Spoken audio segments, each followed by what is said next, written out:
Monsieur le Président, lorsque le chef d'entreprise Peter Simons a lancé un appel général à l'équité entre les vendeurs de vêtements et de commerce et de biens tangibles, il ne parlait pas que de lui. Il expliquait comment, lorsque les Américains vendent ces biens tangibles 15 % moins cher que ce qu'on peut les acheter au Québec, ça nuit à l'économie québécoise. Et d'ailleurs, dans le commerce du détail, on a assisté ces dernières années à une réelle hécatombe. Jacob a fermé. Les Ailes de la mode, le groupe San Francisco a fermé. Smart Set a fermé. Le Château a fermé. Dans l'électronique, Future Shop a fermé. Et la concurrence déloyale de cette absence d'équité face à la taxation est un facteur important de cette hécatombe. Alors, le ministre des Finances a dit « Nous allons répondre à l'appel de M. Simons ». Et finalement, on se rend compte que non, pas du tout. Et qu'il ne fait rien de concret pour rétablir l'équité de la taxation et d'aplanir ce 15 %.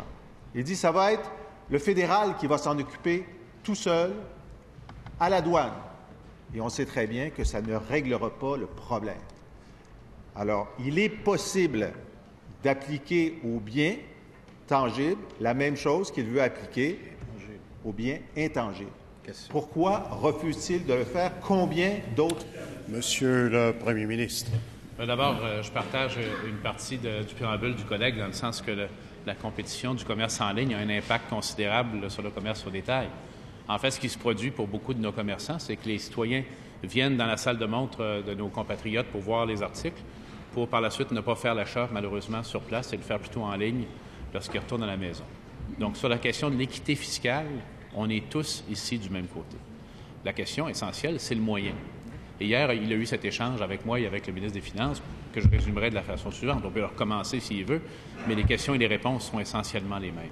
Il faut, malgré ce qu'il dit, faire une différence entre les biens intangibles et les biens tangibles. Ce qui est matériel, qu'on peut toucher, et ce qui est intangible, comme par exemple Netflix, où je pense qu'on est tous d'accord qu'il faut utiliser la TVQ. Sur les biens tangibles, l'OCDE, l'Organisation mondiale des douanes, de nombreuses organisations confirment que les autres approches qui peuvent fonctionner pour les biens tangibles ne fonctionnent pas pour les biens tangibles. Nécessairement, par exemple, les intermédiaires comme les compagnies de carte de crédit seraient presque totalement inutiles dans cette entreprise-là. C'est à la frontière qu'on nous recommande. Ce n'est pas une idée, une lubie du ministre des Finances. C'est ce qu'on nous recommande sur la scène internationale de faire, raison pour laquelle on a absolument besoin de l'engagement du gouvernement fédéral. La question entre nous devrait être comment faire pour que le gouvernement fédéral s'engage à agir aux frontières pour intercepter les biens et les soumettre à la taxation harmonisée sur les biens et services. Voilà la véritable question, M. le Président. Première complémentaire, M. le chef de l'opposition. Ce que dit le Premier ministre, c'est simplement inexact. Et je l'invite à lire cet excellent rapport « Rétablir l'équité fiscale » publié en août par l'Institut du Québec qui est dirigé par M. Raymond Bachand, ancien ministre libéral des Finances. Et il donne l'exemple du Japon qui, le 11 janvier dernier, a dit à 66 entreprises, dont beaucoup de biens tangibles, qu'à partir de maintenant, ils devront taxer eux-mêmes et donner au Japon le fruit de la taxe et que ça se fait très bien. Pourquoi c'est possible au Japon et pas ici? Monsieur le Premier ministre. Bien, il y a une différence entre le Japon et le Québec. Je n'ai pas besoin de lui expliquer la différence. Il va certainement pouvoir l'imaginer lui-même compte tenu des ambitions à long terme de son parti politique pour le Québec. Mais encore une fois, c'est exactement ce que je viens de dire. Le Japon a un contrôle, une juridiction directe sur ses frontières. Ils sont donc en mesure, eux, d'intercepter et d'identifier les biens qui arrivent à la frontière et les soumettre à la taxe de vente qui est harmonisée entre le Québec et le gouvernement fédéral. Alors, je pense que plutôt que d'avoir ces discussions, franchement, qui sont assez théoriques, on serait plus sur le plan pratique de s'unir tous ici à l'Assemblée pour demander au gouvernement fédéral d'agir aux frontières de façon à rétablir l'équité fiscale au Canada. Deuxième complémentaire, Monsieur le chef de l'opposition. Je recommande vraiment la lecture de ce document de Raymond Bachand au Premier ministre parce que ce n'est pas ce qu'il dit et ce n'est pas ce que le Japon fait. Et il nous indique que l'Union européenne est sur le point de ne pas intervenir aux frontières, mais avec un registre d'entreprises comme eBay, Amazon et d'autres vendeurs de biens tangibles pour les taxer sans se fier à la frontière. Alors, est-ce qu'il peut lire les recommandations de son ancien collègue Raymond Bachand, même si ce n'est pas chez Marc Guilbeault?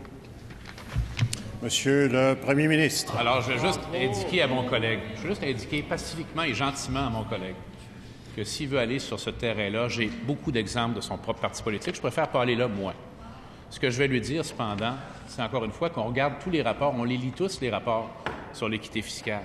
Et on veut que nos entreprises soient traitées avec équité. C'est la raison pour laquelle on bouge avec ou sans le fédéral dans le cas de Netflix. Et je pense que tout le monde le reconnaît. Alors, je répète, mon souhait, c'est que tous les partis politiques ici s'unissent pour demander au gouvernement fédéral d'agir aux frontières dans le cas des biens tangibles. Troisième complémentaire, Monsieur le chef de l'opposition. Écoutez, vous savez très bien que le gouvernement Trudeau ne va pas bouger là-dessus. Ils ne veulent même pas bouger sur Netflix. Alors, le gouvernement du Québec a la capacité de le faire lui-même s'il le désire. Le Japon le fait, l'Union européenne est sur le point de le faire, sans devoir se plier à un autre gouvernement qui agit très peu. Alors, c'est juste une question de volonté politique. Va-t-il abandonner les détaillants et attendre d'autres fermetures ou va-t-il agir? Monsieur le Premier ministre. D'abord, on n'abandonne pas du tout les détaillants. Au contraire, on les accompagne pour qu'eux aussi et elles aussi prennent le virage numérique. La première chose qu'il faut faire, c'est pas uniquement défensif, c'est de faire en sorte que nos détaillants soient également aussi compétents que les Amazon de ce monde dans la vente en ligne. Et c'est la meilleure façon de rétablir l'équité également. Je pense qu'il faut le redire. Maintenant, encore une fois, on pense qu'il faut suivre les meilleures façons de faire. On ne peut pas comparer, par exemple, les intermédiaires comme les compagnies de cartes de crédit. On ne peut pas comparer un produit comme Netflix d'un produit tangible comme un meuble ou une pièce de vêtement. D'ailleurs, dans le cas de Netflix, il va dire comme nous, il va reconnaître le fait que nous avons formellement indiqué notre intention d'agir avec ou sans le gouvernement fédéral. Dans le cas des biens tangibles, on a besoin de leur collaboration.